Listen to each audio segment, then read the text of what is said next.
welcome to Kaczynski on Cars. Today we are taking my new 2024 Subaru WRX on the tail of the dragon. And that is a lie, because I already went and I'm coming back now, but according to you, the viewer, that's what you're gonna see next. But I have spent about an average over 24 hours in this car cumulative between driving from Michigan to Tennessee, driving the tail on all of the cool roads around it, as well as driving back. And I have a lot of cool things to say, but before that, let me show you all the cool footage I got. I hope you enjoy.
final thoughts on the Subaru WRX, on not only the tail of the dragon, but also my first big road trip in it.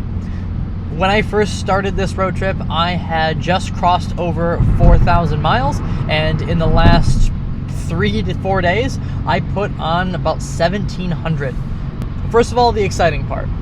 The tail of the dragon was a blast in this car, and to my surprise, this car did a lot better on the tail of the dragon than I was expecting.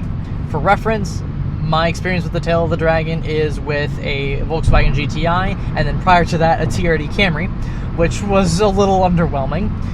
But this car did very, very well. It impressed me in a lot of things. It was surprisingly balanced, and it never really scared you on any input one way or another.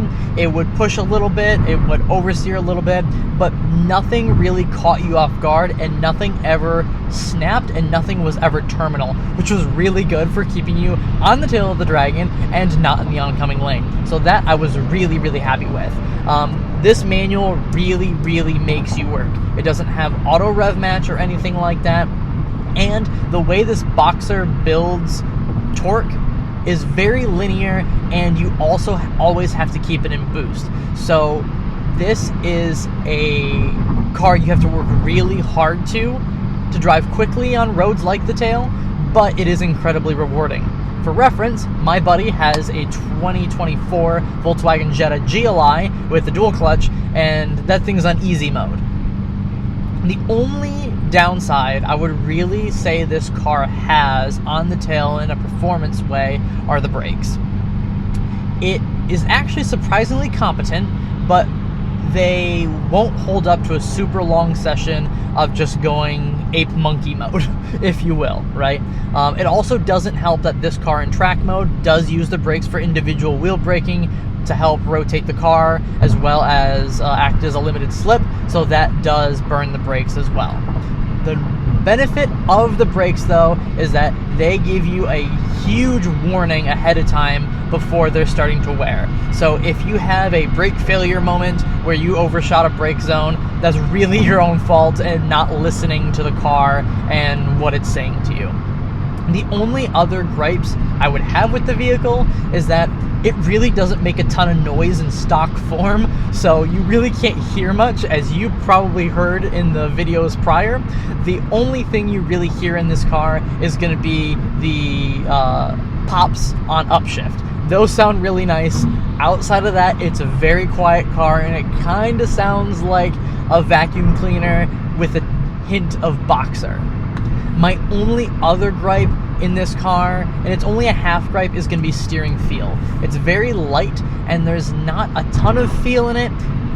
If you pay attention really, really closely, you can feel a little bit coming through the rack, but it's not a ton of information. You really have to keep in mind and keep reading what the chassis is telling you, as opposed to just relying on what the information is coming from your hands. But speaking of the steering, I am very happy with the way the rack is set up, because initial turn-in is very, very sharp, and then the rack, is very progressive after that. So you can get the car turned in very quickly, and then mid-corner corrections once you're off-center are actually very, very easy, and they don't upset the car. So that I'm very, very happy with. All-wheel drive did its thing, helped me push me out of corners.